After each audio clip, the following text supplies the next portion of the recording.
आकर के वाणी के रूप में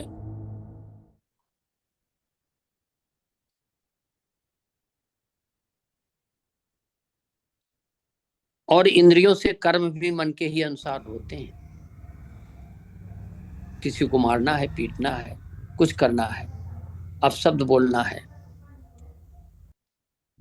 अच्छे शब्द बोलना है, वो सब मन की उपज है। मन में विचार आता है तभी।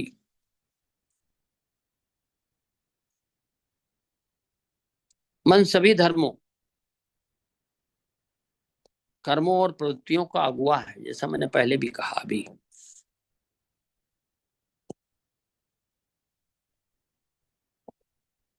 सभी कर्म जितने भी होते हैं सब मनोमय है, सब मन से की उपज है। मन जो है आपका, जितनी भी मानसिक प्रवृत्तियां हैं उनका नेतृत्व करता है। जब भी कोई व्यक्ति अशुद्ध मन से, विचलित मन से, या मन को मैला करके, बुरे विचार से, मन में बुरे विचार पैदा करके वचन बोलता है, या शरीर से कोई पाप कर्म करता है, गलत काम करता है, तो दुख जो है, ऐसा नहीं है किसी को दुखी कर रहा, दुख उसके पीछे पीछे चलता है। कोशिश तो कर रहा है कि वो दूसरे को दुखी करने की, लेकिन सबसे पहले दुख उसी के पीछे पीछे चलता है। कैसे चलता है? जैसे कोई बैलगाड़ी में चक्के लगे होते हैं, बैलगाड़ी के चक्के बैलों के पीछे पीछे जैसे चलते हैं, उसी तरीके से दुख उसका साथ देता है, पहिए की तरह।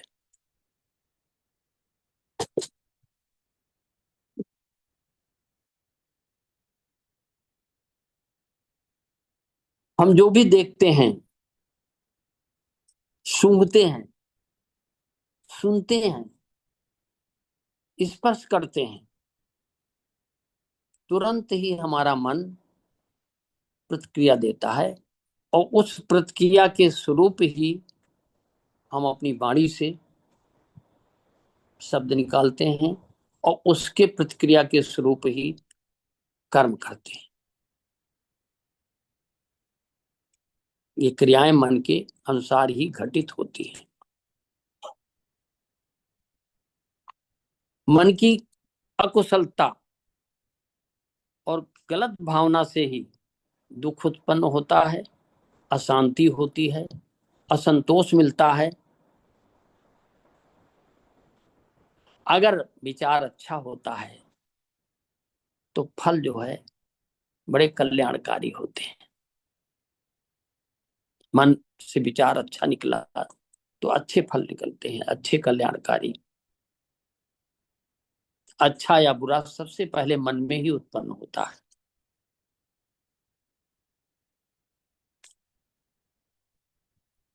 अतः भगवान बुद्ध की सारी शिक्षाओं का केंद्र अगर देखा जाए तो मन ही है। मन को शांत करने के लिए बड़े उपाय किए जाते हैं। कुछ बुद्धिजीवी लोग बहुत दिनों तक मेडिटेशन में बैठे रहते हैं, सुबह भी शाम को भी, कैसे मन शांत हो। बड़ा चंचल है, कभी किसी को नीचा दिखाने के लिए, कभी किसी को ऊंचा बढ़ाने के लिए, कभी किसी से लड़ाई झगड़ा करने के लिए, उसने हमारा ये बिगाड़ा, उसने हमको ये कहा था। तरह तरह के विचार करता रहता है, और वो शरीर से क्रियान्वित कराता है, इंद्रियों से क्रियान्वित कराता है अपने विचारों को। तो शील सदाचार के मन, शील सदाचार का पालन करके, मेडिटेशन करके, विपश्यना करके मन को शांत किया जा सकता है। मन को मनोमय किया, जो मन है उसको बस में किया जा सकता है।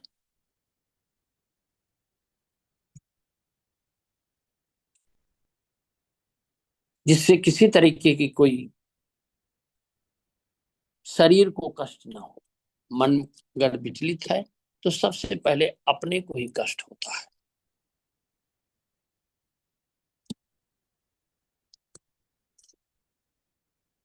शत्रुता किसी से भी कोई करे,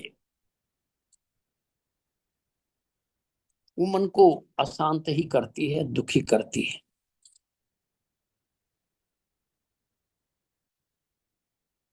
यदि कोई भी व्यक्ति, कोई भी पुरुष अपने भी मन के भीतर द्वेष, घृणा, क्रोध जैसे भी विकारों को नष्ट कर सकता है, तो बाहरी शत्रु उसका कुछ भी नहीं बिगाड़ सकते।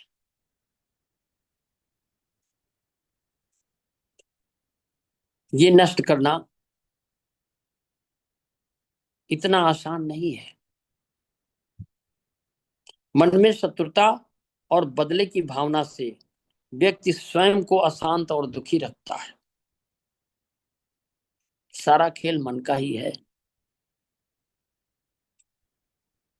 शत्रुता की गांठें बांधने वाला स्वयं अशांत और दुखी रहता है हमेशा।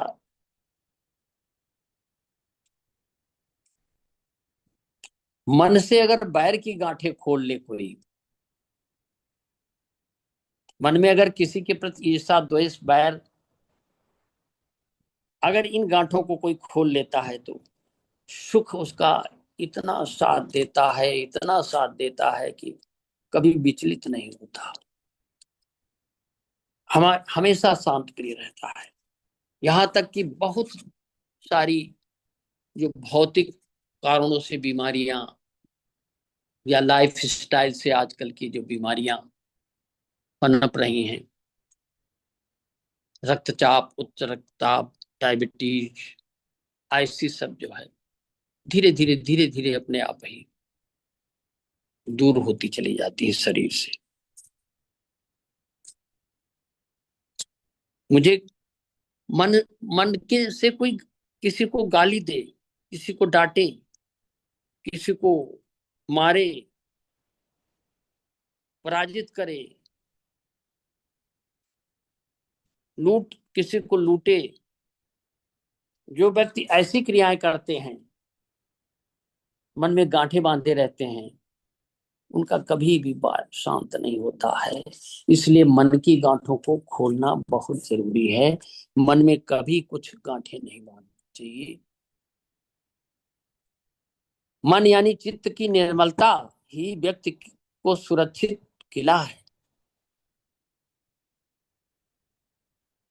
मन अगर निर्मल है तो उसका शरीर भी निर्मल रहेगा,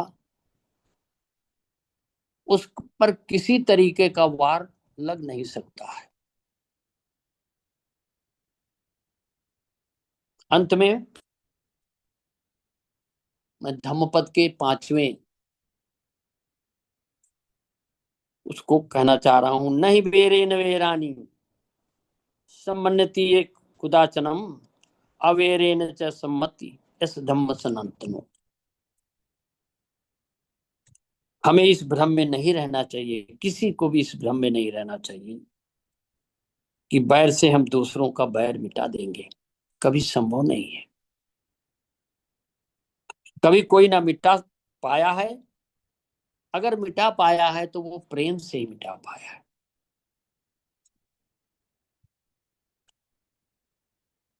क्रोध क्रोध तो करुणा और मैत्री से ही मिटता है।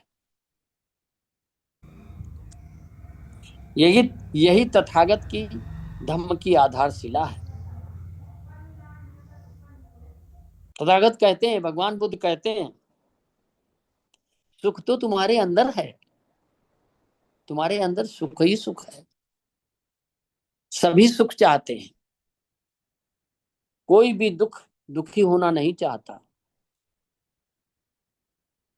सभी को सुखी रहने का अधिकार भी है।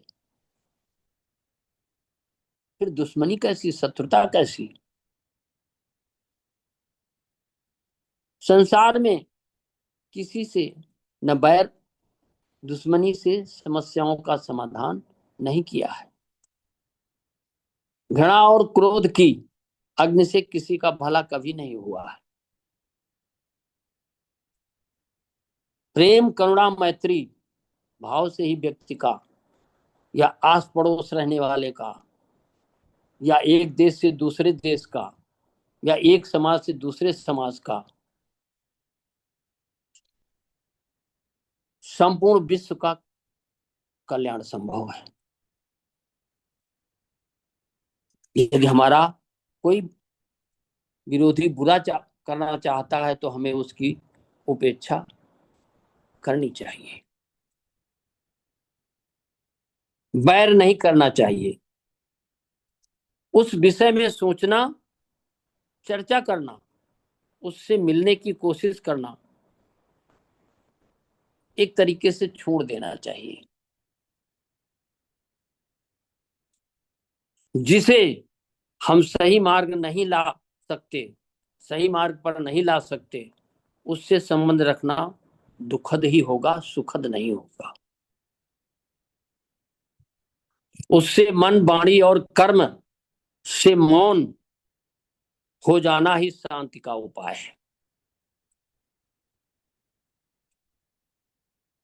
किंतु उसके प्रति हित, करुणा और मैत्री की भावना सदैव बनाए रखें, उसका कभी अहित न चाहें।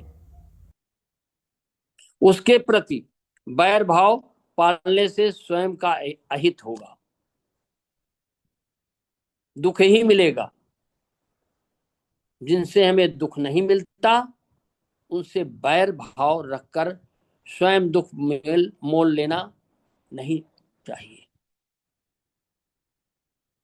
मेरा किसी से भी बैर नहीं है, और यदि कोई दूसरा ऐसे बैर भाव रखे तो ये उसकी समस्या है, उसकी करनी वो जाने।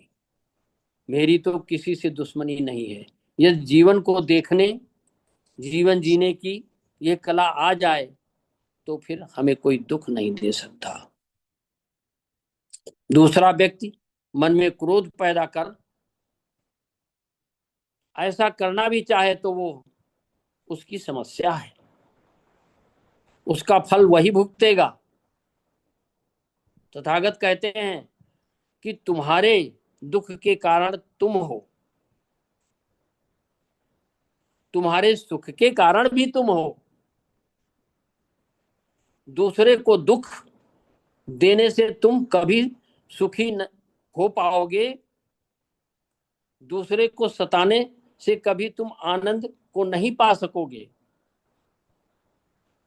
इस संसार में बैर से बैर कभी शांत नहीं होते हैं, केवल प्रेम से ही शांत होते हैं।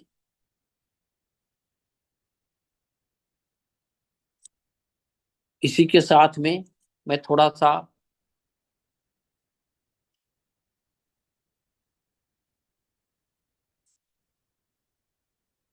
इस संसारिक और भौतिक सुखों और सिर्फ पद प्रतिष्ठा और धन पाने की अंधी दौड़ तथा क्रोध, हिंसा, लोभ, अहंकार, मोह में आकंठ डूबे मनुष्य जगत को प्रेम करुणा मैत्री की वाणी हमारे इस एशियाई देशों से दूर जा रही है। इसलिए प्रेम करुणा और मैत्री की भाषा सीखिए, मैत्री के भाव सीखिए। इस एशियाई देश यानी हमारा भारतवर्ष के अलावा एशिया के जितने देश हैं, इससे पूरे विश्व में जा रही है भगवान बुद्ध की वाणी।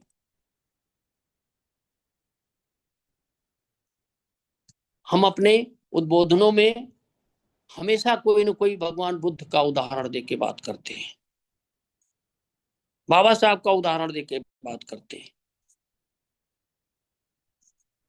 हमारे बड़े विद्वान साथी अच्छी अच्छी बातें करते हैं, क्या उसका अनुसरण करते हैं?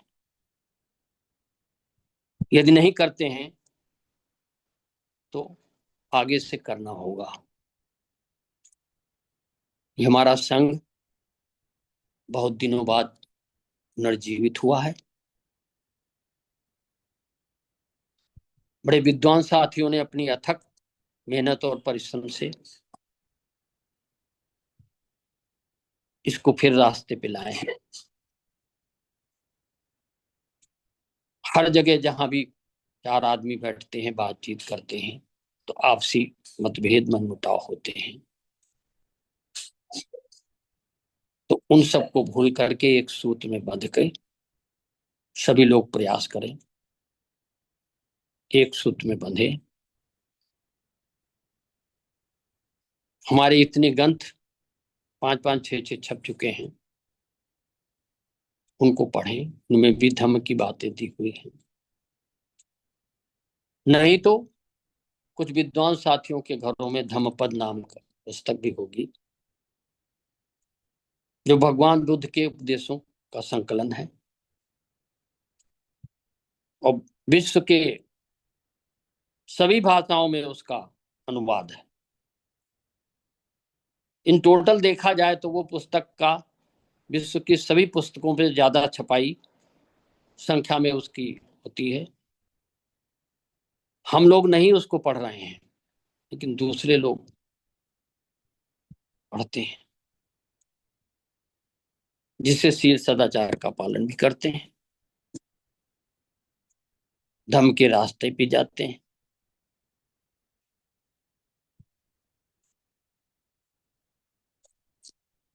मानसिक हत्या एक पाता वीरमणि शिक्षा पदम समाधियामी, इसमें चाहे 3 तरह की होती है।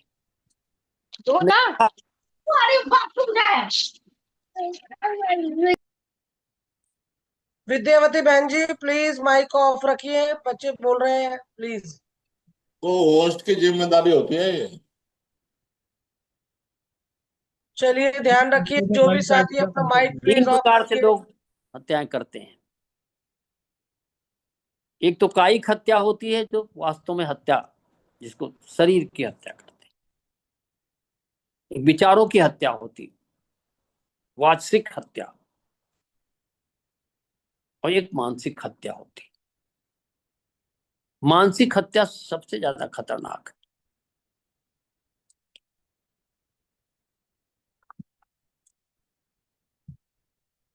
तो कृपया सभी लोग, हमारी पत्नी कभी कभार गुनगुनाया करती है, आज मैंने बड़ा अनुरोध किया उनसे, जो तुम गाना गुनगुनाती हो वो स्वयं पढ़ के सुनाओ। तो उन्होंने कहा ना, मैं नहीं पढ़ के सुनी। एक गाना गुनगुनाती है, किसी पिक्चर का है। मैं अपने संबोधन में लास्ट में उससे ही अंत करूंगा। सुनाइए सर, जरूर सुनाइए। तोरा मन दर्पण कहलावे, भले बुरे सारे कर्मों को देखे और दिखाए। मन ही देवता, यहां देवता से उस देवता को ना समझिए, हमारे अपने देवता। मन ही देवता, मन ही ईश्वर, मन से बड़ा न कोई। मन ही उजियारा जग में, मन ही उजियारा जब होए, जग उजियारा होए। मन जब उज्जवल होता है, मन में जब उजियारा होता है, तो पूरा विश्व उसको सही दिखाई देता है। इस उजले दर्पण पर प्राणी धूल न जमने पावे, तोरा मन दर्पण कहलावे। सुख की कलियां दुख के कांटे, मन सबका आधार। मन से कोई बात छुपे ना, मन के नयन हजार। जग को चाहे भाग ले कोई, जग से चाहे भाग ले कोई, मन से भाग न पाए, तोरा मन दर्पण कहलाए। कुछ लोग मन से की बातों को चेहरे पे आकर के पढ़ लेते हैं। बहुत ऐसे मनोवैज्ञानिक हैं, बहुत ऐसे साइंटिस्ट हैं कि मन में जो विचार आता है चेहरे पे फौरन आ जाता है, उसको पढ़ लेते हैं। एक हमारे किसी लेखक ने, हिंदी के लेखक हैं, उन्होंने कहा, वे शरीर की बाहरी आकृति और मन की इच्छा प्रतिकृति होती है मन की। एक संघं